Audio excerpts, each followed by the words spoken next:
We're excited about seeing all the new and returning players, all the new and returning family members, coaches, just everyone. This is our way of just kickstarting the year. And this is our 17th time doing this. So, a lot longer or older than a lot of these young ones up front here. Before you guys were even a thought, we've been doing this. And each year I say, each year gets better than the last year, and we expect this year to be even better than last year. And last year was pretty special. All right, so I want to thank Edwina and John. John's not around, her husband, for opening her home to us. So let's clap it up for her. Yeah. John on the wall, be back there. I also want to thank the people today that made this possible, Mara and crew. I'll say that because I might miss some people, but a lot of people had their hands in what we're bringing to you today. So we appreciate everybody helping out. We had some donations. We thank you guys for donating. Nishan, Crystal, Cassandra, Jeanette, Nathan, Bree, and Daryl. We appreciate that. Every dollar goes a long way because we know, it costs money to do what we do. We wish it didn't. So every time we can raise a little money to help offset some things, that's definitely a good thing. Coaches that have been with us for years and years and years, Coach Keisha, Coach Stroger, Coach Gerald, Coach Edwina, Coach Tasha. Did I miss a coach? Coach Stroh. Go, Daryl. Where's Daryl? Daryl, right here. Daryl's in the room. Oh, okay. And Daryl. And we have other coaches too, but we definitely couldn't do this without a team effort. And I love, pairing with people that have the same passion that I do. We have a pretty strong team. And last but definitely not least, I always want to thank Gerald and Marcus. They kind of allow me to do what I do. And, without them, I wouldn't be able to do it. So my rock and Marcus, wherever he is, we appreciate your support. So fast forward. And if I miss somebody, I'm so sorry. Well, shout out to Kim. Mm-hmm. Kim has always comes through and helps us out with these things. Mm-hmm. And you, Kim. Shauna as well. Shout out. Thank you for everything that you do. We appreciate you. Yes, we do. We do.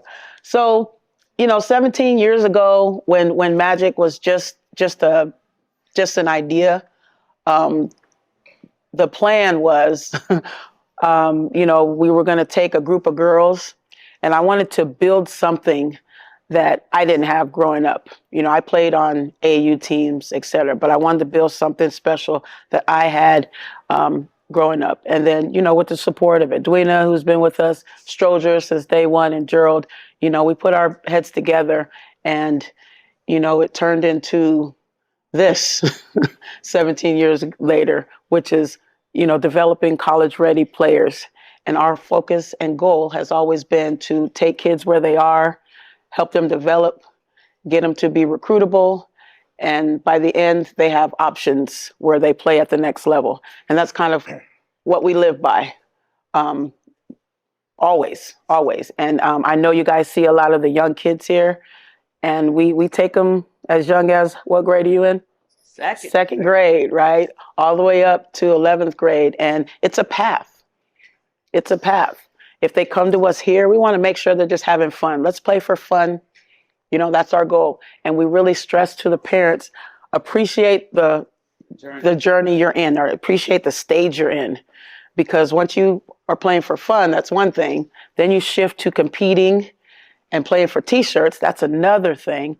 And then finally, when you're playing for scholarships, that's when we're getting pretty serious and things kind of shift. So just parents start stressing. Yeah. And there was a time when we used to have parent meetings kind of separate from the stages because we didn't want to scare the little people's parent where they're like, what's wrong with them? Anyway, but we fine-tuned some things and everyone kind of knows what we're doing. And so now that's the path. So, this year's theme is kind of a sisterhood. That's our theme this year, because with the friendships that I've developed along the way through basketball, the friendship I have with Edwina, who's been with me since day one, and Keisha for 8-9 years. That's it almost kind of fell into itself, right? So sisterhood is our theme this year, and we're hoping that the kids build that sisterhood this year through working hard together, competing together, growing together, and having fun and a good experience. I'm gonna jump in. So Jump in. No, and we're developing college ready players, but it's really more than basketball. It's so much more. I mean, we like to say that we're supplementing the parents. And I'll tell you a little story, and it involves sisterhood. One of our first groups, and hopefully I won't get emotional here, but one of the players, her father died, and her mother was in Vegas. And so I told my husband to go check on her.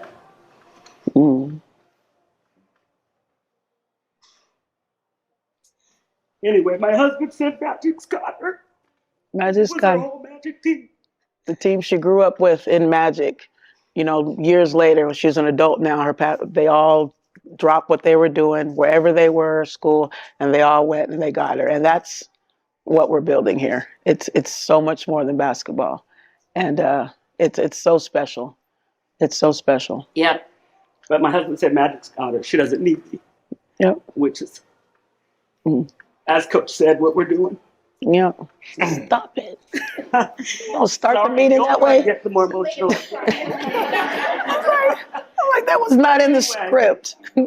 I'm sorry, it wasn't in the script. To me, that's true sisterhood. These girls hadn't played together probably for 5 or 6 years, but they still maintain that friendship. And the amazing thing is their parents maintain that friendship as well. So that's why I say we're doing something more than basketball here. Yes. So I'm going to take it from here so you can get okay. All right.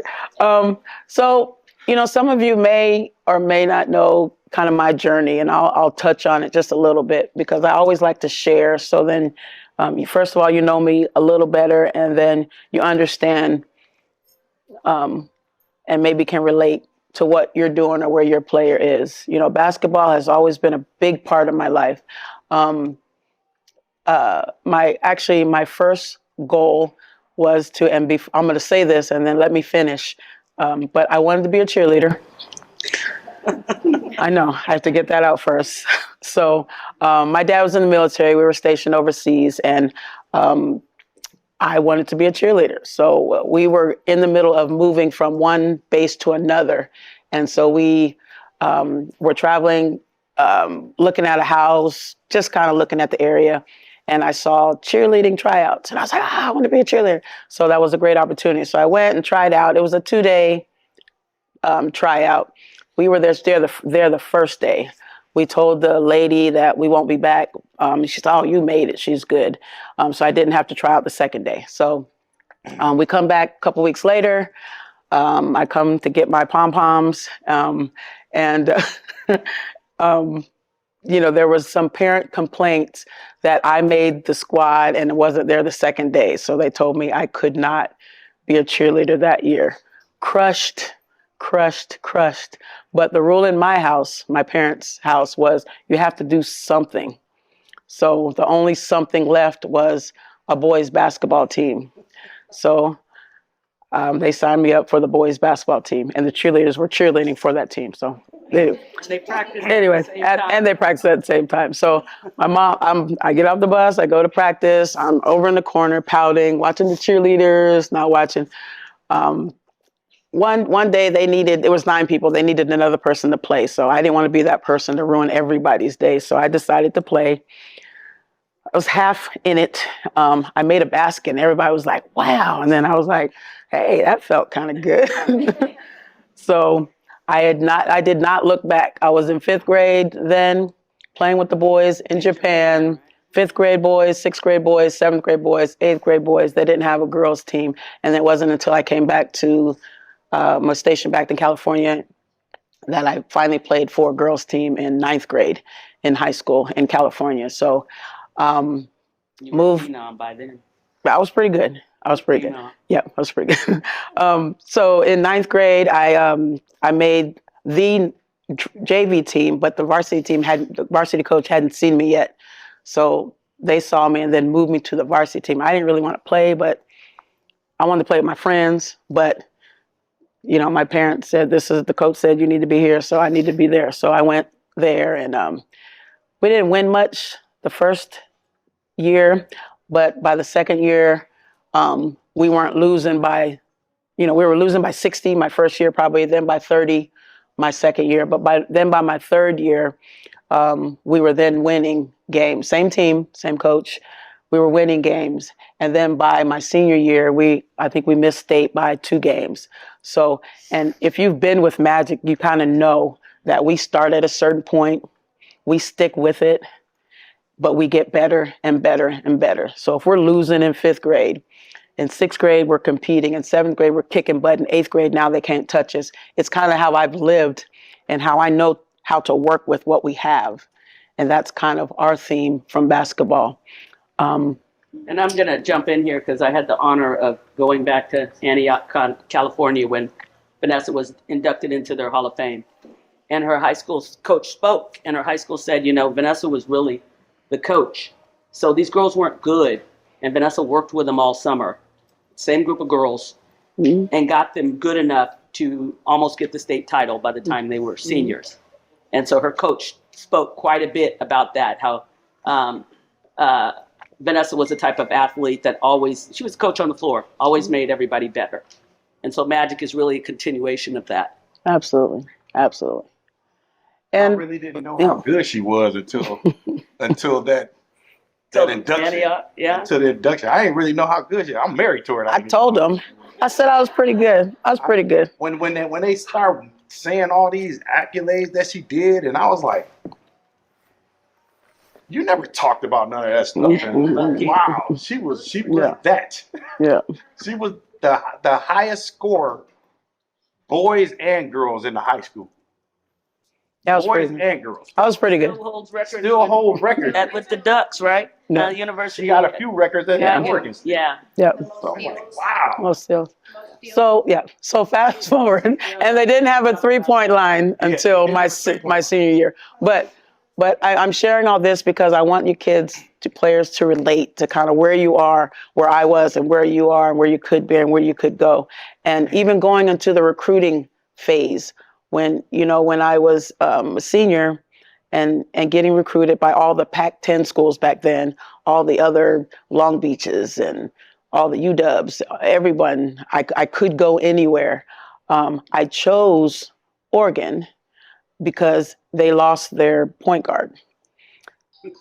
She got hurt, and I wanted to play like right now. Now, I was going to go to Long Beach, but they had an All-American, Penny Toller. I wouldn't have played to probably my junior or senior year.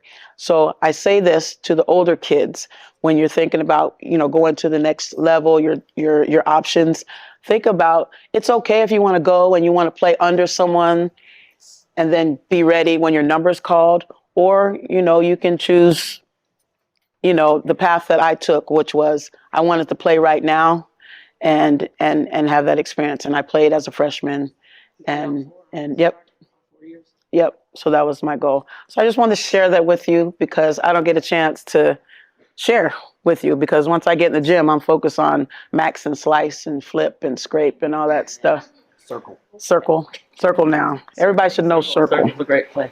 So yes. I have my basketball journey, which is pretty different from Vanessa's.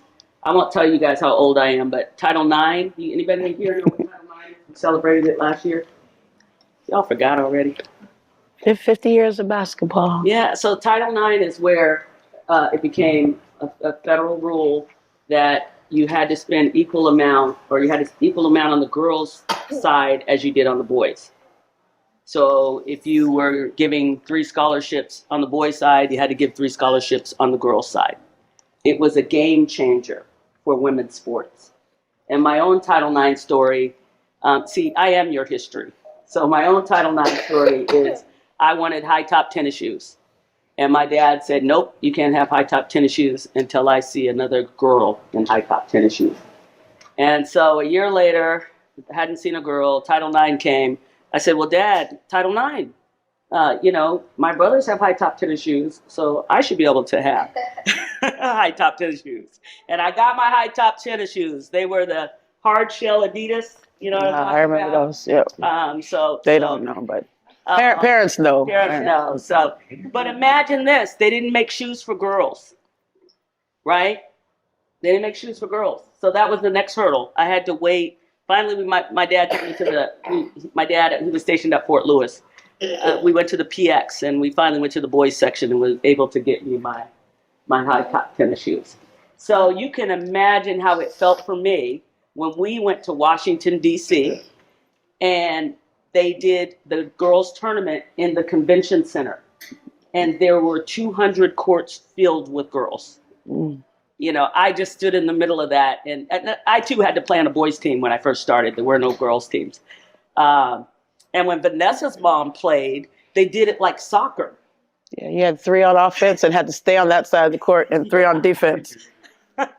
Yeah, I don't know how that works. Yeah, so anyway, but I just stood in the middle of that convention center with all of those young ladies playing basketball. And it was one of the greatest feelings ever. So share that with you, Title IX and sisterhood. Yes, for sure. Yep. Gerald, you got anything else you want to say? Well, I met her on a basketball court. Yes, you can meet your husband through basketball too. Met her on a basketball court. His version is different from mine, so we don't have to share. No, we ain't got to share. She did school me on a basketball court. Yes, I did. I went in there. I did like win. Every other guy thought we could guard Vanessa. No, she was fast and handled, could shoot, tricky, and it was like. I was like, that's her. Yeah. That's her. And I tell the high school girls, I tell all the girls, books and basketball first. Yeah. But when we add that other B, they better make sure they're rebounding for you and focus on basketball too. Don't let them interfere with your basketball. And he did not interfere with my basketball at all. She was back from college, and we stayed in the gym. Or shooting somewhere. They would bring a cooler with food and... We stayed on the ground. I had a cooler with sandwiches, Gatorade, and we just played all the time. Yep. Just so she could stay in basketball shape.